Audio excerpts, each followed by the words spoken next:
Hey, and welcome to Sunday Replay for the service at Harmony-Toluca Lake on June 16, 2024. And this week, we'll start by hearing Pastor Mark's message called, Whose Story? Here's Pastor Mark. Well, good morning.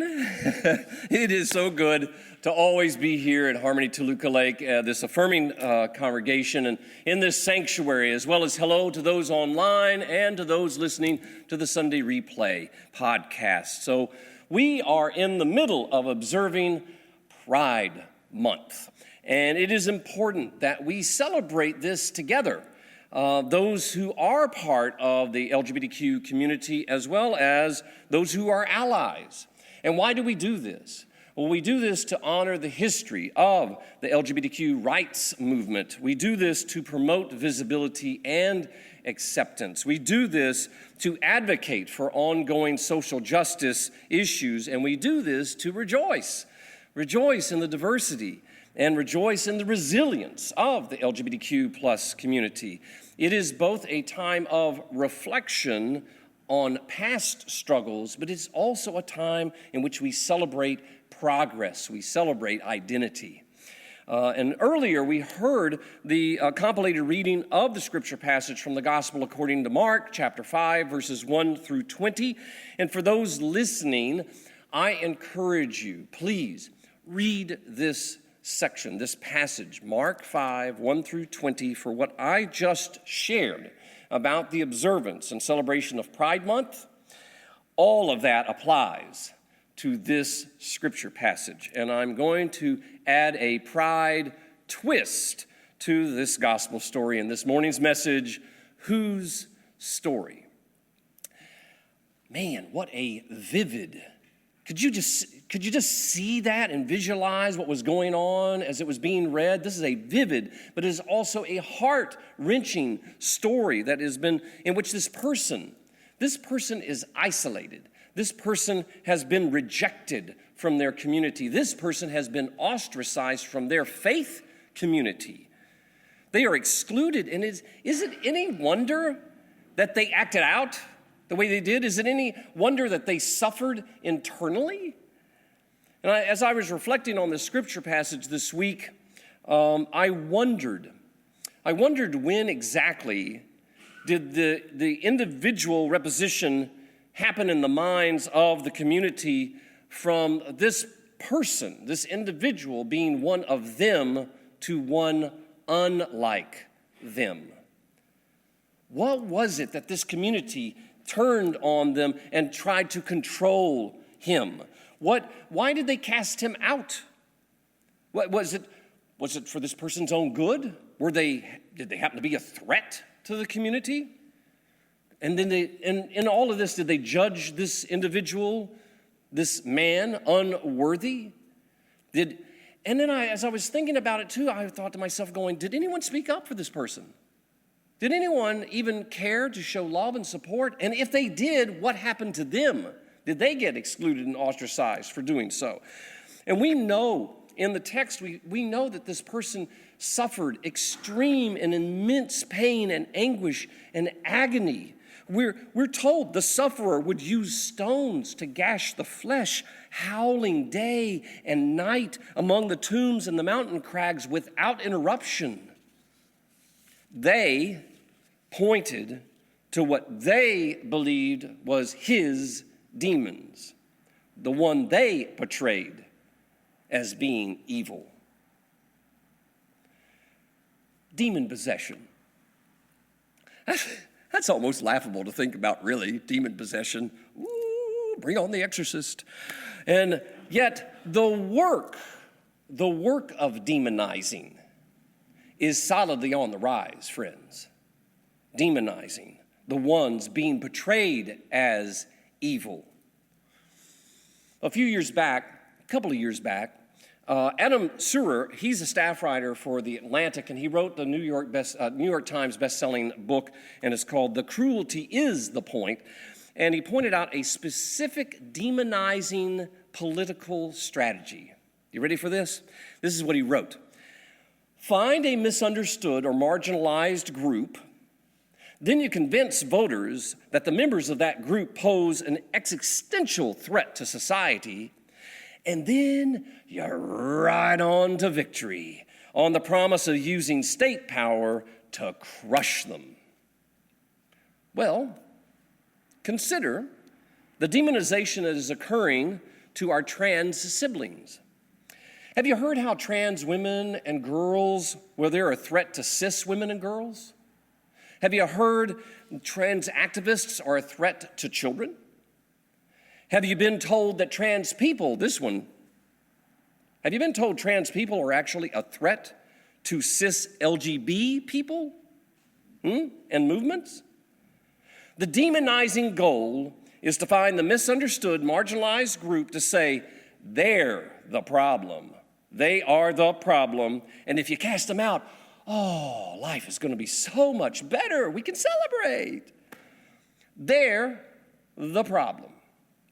I'm going to give you some stats to think about now, because if you go back, did you know in 2021, 143 anti-LGBTQ plus bills were introduced in state legislatures, in which 18 were passed. Then in 2022, 174 anti-LGBTQ bills were introduced and 26 passed. Brace yourselves, because in 2023, 600 bills were introduced and 87 passed. And here you go, up to last month in May of 2024, 593 bills have been introduced and 42 have passed. Notice the increase? Many of these anti-LGBTQ bills are targeting the trans community, restricting the rights of transgender youth, such as blocking access to gender-affirming care, such as limiting participation in sports and school programs, denying education for trans individuals, as well as legal recognition and the right to publicly exist. Earlier this year, I found this out. There was the largest survey of transgender people in the United States, and this was released by the National Center for Transgender Equality. 40% of the respondents, this is what they said, that they had considered moving from where they live due to experiencing discrimination and unequal treatment. And 10% of those respondents said they have already moved, fleeing hostile states in what is now known as the trans exodus. That, friends, is a direct response to these anti-trans bills being proposed and passed, as well as the increased violence that is happening toward the trans community. Trans identifying people are feeling less safe, and just, it's horrible. And you know what? They're also feeling angry. So now think about the gospel story. Do you think that person in the story, when they're told they're unclean, when they're told that they have been overtaken by demons, and then they are placed in chains, you think they would feel angry? Yeah. Of course he would feel angry. He's bound. He's being told, you're inhuman. And we witness that anger in this story because of the strength that is exhibited by this individual in whom shackles and chains, they're broken. They hold no restraint. That anger that is rage in its physical form also layers over the grief and the trauma and the mourning that is felt, the loss experienced and being experienced, they're believing what they've been told, that they're unworthy, that God doesn't love them. This person then turns to self-harm by cutting themselves. And in the losing of their mind, what do? They start howling. They're howling out of that anguish and that pain, and it's just continuous. It's like a wounded animal. They can't stop. What caused this to happen? What story did the people, this community, the faith community, tell this person to reach this point? Did they tell him that he was sick in the head? That he was deluded? That he was a heretic because, binary gender is a divinely determined aspect of humanity.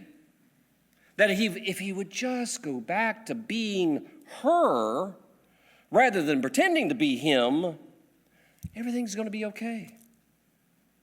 Their narratives, his demons, being told who we are, who we should be and must be. Oh, you know what? The community elders are saying it's for the best. It's for the best. Whose best, we ask ourselves. All the while, all we want to do is we just want to be loved. We want to be loved and to belong as we are. Yet we're being told that to be loved, you got to change. You got to change into something that they want rather than be the person that God actually created you to be. Consider how their stories, their methods, their abuse, their threats begin to stick.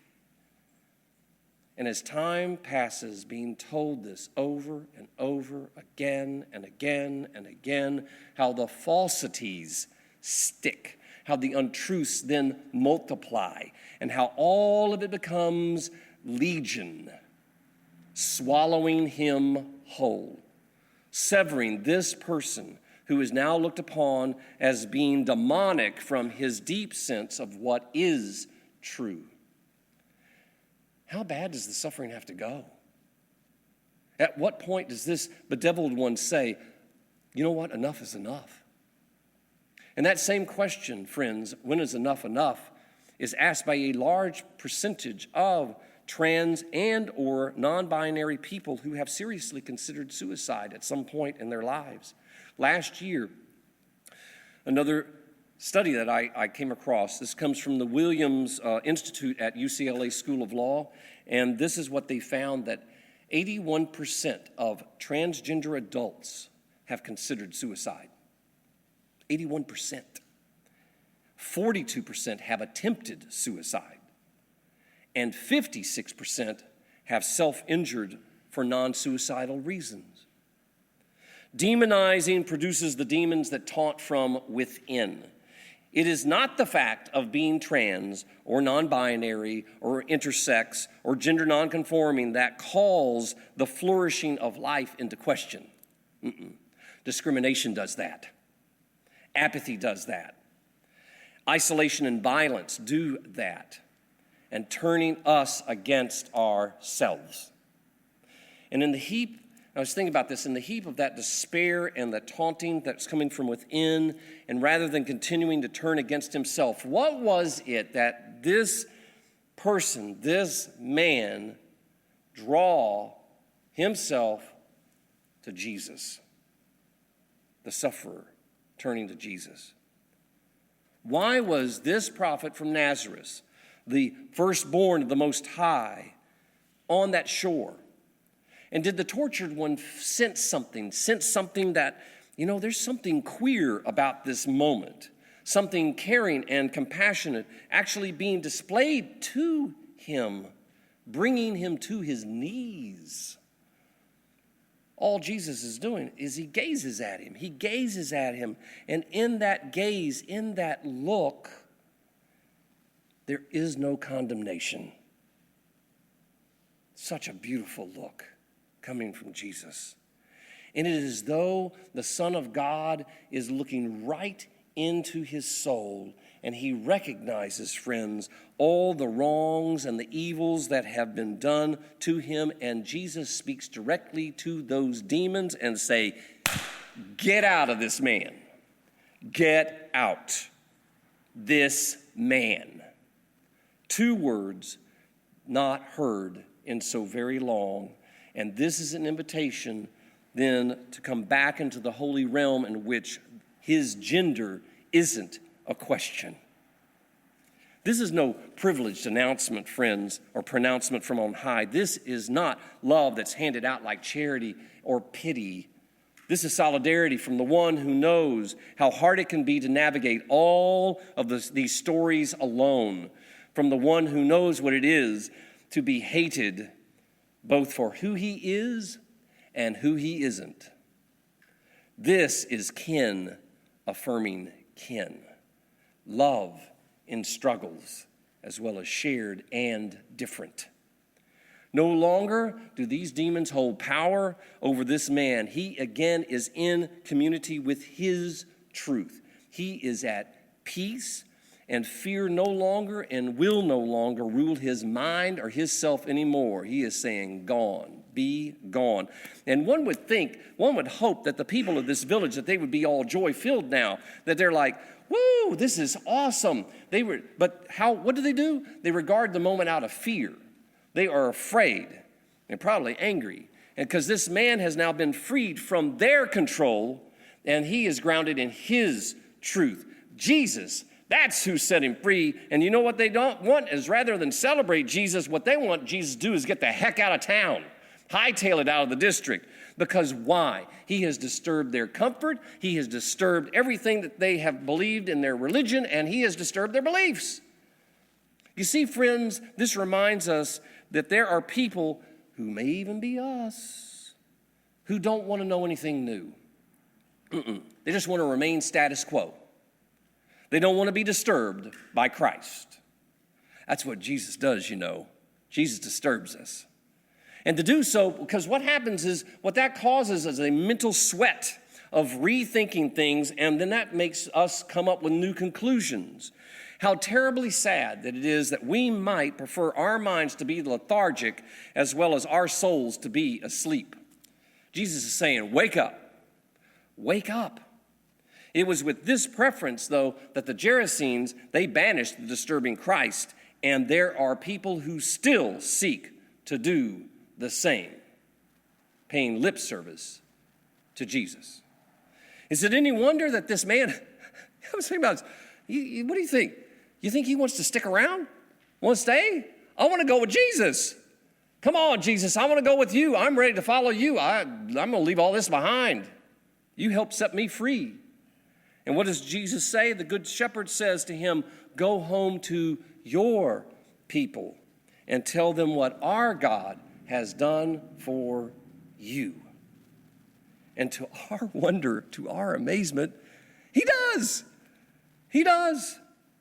Not necessarily to the ones who chained him, maybe for the ones like him, maybe for the ones who are not entirely like him, yet have gone through or are going through similar type of struggles, maybe even for the ones who, they don't have anything similar in their lives, but they crave of what they see in him, becoming aware of their own demons. This liberated man is a living, walking demonstration, faith community, of what Christ can do for us. He will not be the first to tell this sort of story. Through it, though, he will find his kin. And on the edges of town, they will love him, and they're going to love each other wildly, queerly, a legion of their own, because of Jesus Christ. Go home to your people and tell them what our God has done for you. After being chained, after being shackled, now liberated and freed. This week, as I mentioned earlier, I attended the California Pacific Conference annual meeting, 4 days worth of a conference.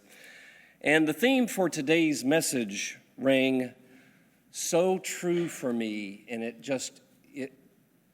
was a bit overwhelming in the best of ways, especially for one particular moment. For several decades, numerous pastors throughout the United Methodist Church have surrendered or lost their ordination credentials for either being a self-avowed practicing homosexual, as the UMC's Book of Discipline formerly read, or for performing a same-sex wedding. Well, Deanna Wendy Smitha was one of those pastors who went through this horrific, unimaginable ordeal. And on the first day of our gathering during the clergy executive session, and in keeping with the vote that was taken at last month's general conference meeting, Deanna was reinstated as an elder in full connection. It was an extremely powerful moment for all of us to experience, those that were there, clergy, as Bishop Dottie Escobedo Frank welcomed Reverend Deanna Wenda Smitha and assisted in vesting her in her robe and yoke stole. By the way, Reverend Smitha is a transgender clergywoman, as well as she previously served as the pastor here at Toluca Lake United Methodist Church, upon which the Harmony Faith Community is based. This is our campus now. And our hope is that Reverend Smitha will share her story of courage and fortitude, just like the man who suffered for all those demons. We look forward to having Reverend Smitha here at Harmony when she is ready to come here and share her story. And my friends, that will be such an honor, as well as an acknowledgement of our history and how we are called to live into not only our present, but live into the future as beloved children of God who have been and are wonderfully, fearfully made. Amen? So I'm going to bring this morning's message to a close. I want to recommend a 10-minute short documentary that's currently on Netflix, and it is entitled The Dads. I don't know if you've seen this, and it ties well into today's observance of Father's Day. This week, before I went to annual conference, very quickly, 10 minutes, I was like, okay, I can fit that in. I watched this documentary about 5 disparate dads who discuss their love and their hopes and fears for their trans kids. And there came a moment, and I'm not joking, there came a moment as I was watching this that my breath got caught in my chest and I had to pause the documentary and take that in. This is what happened. So one of the dads, his name is Jose Trillo, and he said this, that my trans son who was born here isn't just being questioned about his rights and everything, his humanity is being questioned. That, when he said that, I was like, whoa. His humanity is being questioned. What would Jesus say about this? And what would Jesus have us do about this? So I encourage those also online and those listening to the Sunday Replay podcast. There are hundreds of dads out there across the country, and they are going through the same struggles in trying to find a school where their child can be safe. They're fighting for their child's right to be able to use a bathroom in public. And in addition, they're losing friends and family members due to their unconditional love for their trans child. Harmony, let us be guided by compassion and understanding and unwavering belief that everyone desires to live authentically and without fear. And in the spirit of Christ's love, let us go forth committed to justice, committed to advocacy, and committed to the radical inclusion that our faith calls us to embody and sends us forth. Amen? Amen. It's halftime, and that means I get to share a little bit about upcoming events here at Harmony. To begin, I'd like to remind you of our unique variety of worship experiences that we rotate through each month. With next week marking the 4th Sunday, that means we will have the blessing of a guided meditation service led by Reb Jefferson, an in-person experience you won't want to miss. And the following week is a rare 5th Sunday, which means it's a Service Project Sunday. This month, on Sunday, June 30th, we'll be meeting here at Harmony at 10:30 a.m. to prepare sandwiches and sack lunches, as well as gather canned goods and grocery bags for the North Hollywood Interfaith Food Pantry. And lastly, don't forget the day before that, on Saturday, June 29th, we will be attending San Fernando Valley Pride, which includes a rally at 11 a.m., then a march at noon, and ends in a fabulous block party at 1 p.m. at the Van Nuys Civic Center, complete with a resource fair, drag performances, food, art, and more. Check out our e-newsletter or our website for more info. Now back to the Our Story service where we joined Pastor Mark for a conversation with Juan Carrillo. So this morning we have the great pleasure in our Story worship service, which is the third Sunday typically of the month. And we have the I'd say he's sort of bland, Juan Carrillo with us. I told Juan, I was like, I need to have some rainbow shoes, so I'm expecting, he's going to bring me some nice decorated shoes at some point. So Juan is a member here at Harmony, and the Our Story conversations, which last about 15 minutes during worship service, but also there'll be a longer conversation at some point during our podcast. And in fact, I'm looking forward because tomorrow I get to interview Sandy Lee for that longer conversation. But today, Juan has graciously said yes.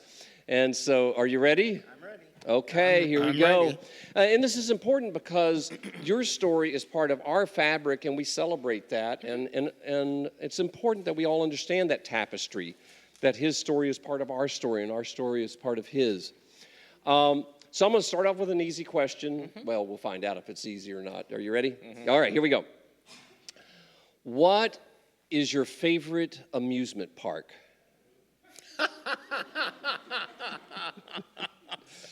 Probably Universal. Okay, all right. Yeah. And why? Well, because it's not all roller coasters and stuff like that, and there's a lot more fun stuff to see. Okay, all right. Plus, I'm a little long in the tooth, so the roller coasters Oh, okay. All right, so, and you have no idea what questions I'm going to ask, and it's just we're going to see where the flow goes, all right? What brought you to Harmony? The truth, feeling lost, feeling very, very lost. I was in the middle of a bad depression, and on top of that, I just didn't feel good about myself, and I just kept looking for something, and I didn't know what it was, and I had looked at other churches. I grew up Catholic, but unfortunately, other churches, the minute they find out that you're gay, you cease to exist. So, and then I remembered the main church in Hollywood, and so then I looked it up, and then I found Harmony. So, in today's story, did you have a sense of relating to what I was sharing today? Oh, God, yeah. Oh, very much so. Very much so. Because the thing is, it's like when you're looking and you've grown up thinking that you're less than and that God doesn't value you, that your mere existence is wrong, it does a number on you. It really, really does a number on you. And it hurts your self-view, and it hurts how you see yourself and how you think of yourself. And you have to fight against that, but that's not always easy.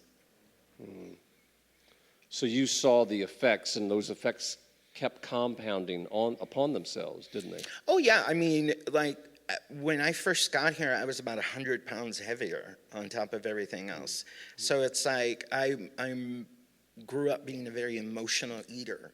And so what would wind up happening is I would suppress my emotions more with food than anything else. Eventually, alcohol and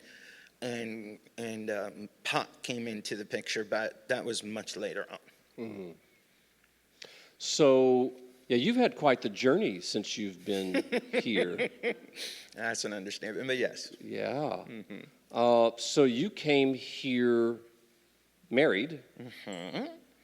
And with somebody for, it was 20 years. Yeah. And a realization came forth. Yes, he was having an affair. And he was having an affair in the middle of my mental breakdown. And during that, unfortunately, I tried to hurt myself. And then I eventually found out I was bipolar. And with the help of some intense therapy, a great therapist, psychiatrist, and medication, I am probably better than I've ever been. I mean, really. Yeah.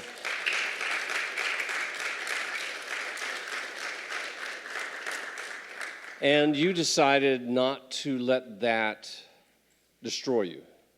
No, I couldn't because he has his own issues.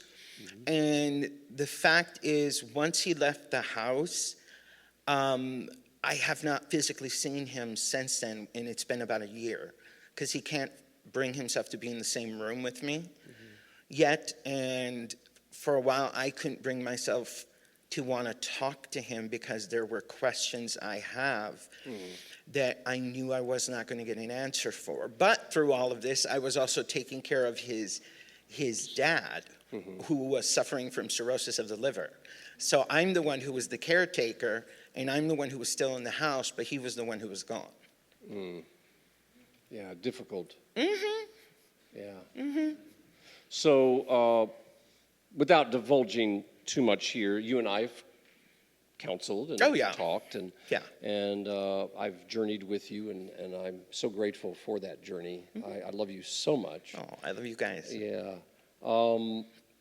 So I'm so proud of you to not let that defeat you or anything else defeat you. And in fact, you rose above this situation because not only did you say, okay, enough is enough, but then you started making forward strides. You counsel, medication, but then you decided to make a career change in your life. Well, I worked retail for 30 years, and the reason I worked it was my mother had been really sick, so I had to leave college and start working full-time to help to take care of her. And anyone who's the oldest and or I feel, if you're the oldest and you're grew up Latin, you kind of feel it's your responsibility.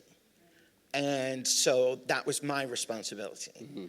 And so I put everything aside that I wanted to do and just work these jobs. And when it finally came time to leave, and when it finally came time to find, I guess, me, I decided I would start studying to become a alcohol and substance abuse counselor. And so...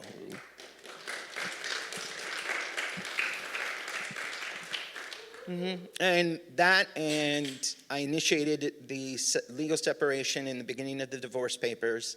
And in the process of all of this, I wound up meeting somebody. And it was completely out of the blue. And he had also left a marriage where his wife had cheated on him. And so we just started getting very closer and very closer. And this year on my 52nd birthday in March, he proposed. So,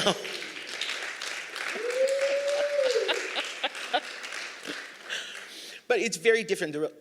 The relationship is very different because he's also closer to my age. And on top of that, I'm going to be a stepdad. So. Yes. I was thinking of you this week as I was preparing for worship, and I thought, Happy Father's Day. Oh, thank you. Yeah. So how has that change been for you? Because suddenly it's like, hey, I'm a stepdad.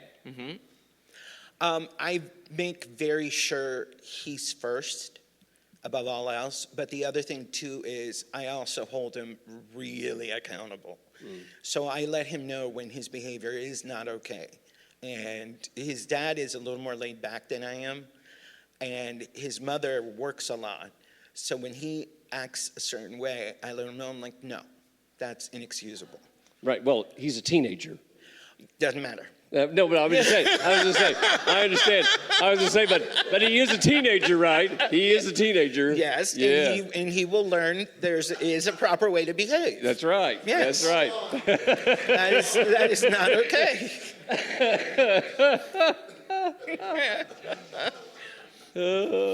It's just been an amazing journey to see where you were to where you are, healthier, happier. Well, it's interesting because I'm 52, and for the first time, I actually like myself. I actually can look in a mirror, and I'm like, okay, I'm pretty cool. That's right. You know, I'm like, I'm having fun, and I know you've all noticed the way I dress. I just said, why not? I'm like, this is what I want. I'm happy. I have fun. If someone doesn't like it, they're not paying my bills, so Well, that's true. That's true. You know? Well, and we get to have fun with you. Yeah, I'm like, and what was really funny is we were outside and some lady saw me down the street sparkling and came up and started talking to me. And I thought that was the funniest thing. But she took pictures and she asked me where I got this. And I'm like, and I told her, Demu. Yeah. Well, and you love having fun. We get to dance in the back. They don't get to see us dance, but we get to dance in the back. Yeah. You know what? The thing is, it's like I learned the hard way. Life is very short. Yes. Life is very, very short. And so the best way I can say it is I'm going to go see the singer Pink in September. The first time I saw her was a few years ago. And I remember having my phone up and watching. But I wasn't there. And then the second time I saw her, I remember taking a couple of pictures and putting my phone down. And it feels like for the first time, it's like the phone is down and I'm watching. Right. And I'm participating in life. Really participating. Like yesterday, we took Trixie to the beach. And Trixie is dog. You all have met Trixie. Yes. And so we took Trixie to the beach, Jose, myself, and Evan, and it was hilarious. We had the best time. And of course, watching her, run around in the water and stuff. And it was just, those are the little moments that I never got to do before. Yes. Never. And it's nice. It's very, very nice. Life is good if you look for the good. It's not always bad. And I know that a lot of people get caught up with that, but you know what? For every bad thing that happens, I have to kind of stop and go, what is God trying to show me? Because he's got an idea, so what is he trying to show me? And so I kind of stop and I'm like, okay, I'm right here. What is it? And then it usually comes about. Yes. So gratitude, you love giving gratitude and thanks. In fact, I also do a lot of volunteer work now too. Yes. So I like to get out there and I like to help. Yeah. And I've noticed that too about you is you're more in the moment. And so I've noticed that change in you over time. Yeah. What would you say your experience of Jesus has been like from the past to this moment? There was no connection in the past. Absolutely not. Even though you might have gone to church? Yeah, there was no connection because I didn't feel that I was welcomed. I didn't feel that I was valued or anything. So did you ever feel that about Jesus, that you weren't valued? Yes. Yeah, because that's what church told me. That's what Catholic Church told me. It's like, you're bad, you're bad, you're bad. And I've never agreed with that we're born with an original sin and have to have it baptized away. It's like, you're a baby. How is a baby born with sin? It makes no sense, And so the thing is, it's like, I don't believe that you're intrinsically a bad person. I feel that people do bad things, but it doesn't necessarily mean they're a bad person. My ex did bad things. Do I think he's intrinsically a bad person? No. But I do think he's lost. He's very lost. And I pray one day he figures it out, but there's nothing I can do. Pray. That's the only thing I can do. And wish him the best, that he finds whatever he's looking for. But I have a lot of good things coming forth, and I'm enjoying them. For however long I'm here, I'm enjoying them. So you took a risk to come here. Oh, yeah. Oh, very much so. Because he's not religious. Right. And I had to do it on my own and stuff. And I have some close friends who aren't very religious either. So there was no one to talk to. And at the time, my sisters were Mormon. And so they were very extreme to the other end. And so it's like, it was definitely a journey. Right, so taking that risk and coming through those doors, what did it feel like? Scary. It was very scary. And then I met Loretta, who gave hugs. And then I remember talking to you. But I'll tell you what was the deciding moment that I was coming back. You sent a thank you card for coming. Oh. And I never had anyone do that before. And when I got it, I thought, well, what is this? And I opened it and I read it. And I remember tearing up, and I'm like, I've never had anyone do that from a church. And so I thought, well, okay, let's go back. And then for a while before COVID, I did the homeless ministry. I helped out there. Yeah. Yeah, that getting outside of yourself helps. Oh, yeah. Right, serving others. You've embodied that and living into the commandment, love God, love others. But I think for you, it was almost sort of a opposite effect of having to love others so that you could learn how to love God. Well, you also have to appreciate people for who they are, because when you take a moment and get to know somebody, no two people are alike, but you can find something that's hilariously funny about everyone. Yes. And you just have to kind of take that moment to kind of look. Sort of like when I photobomb you.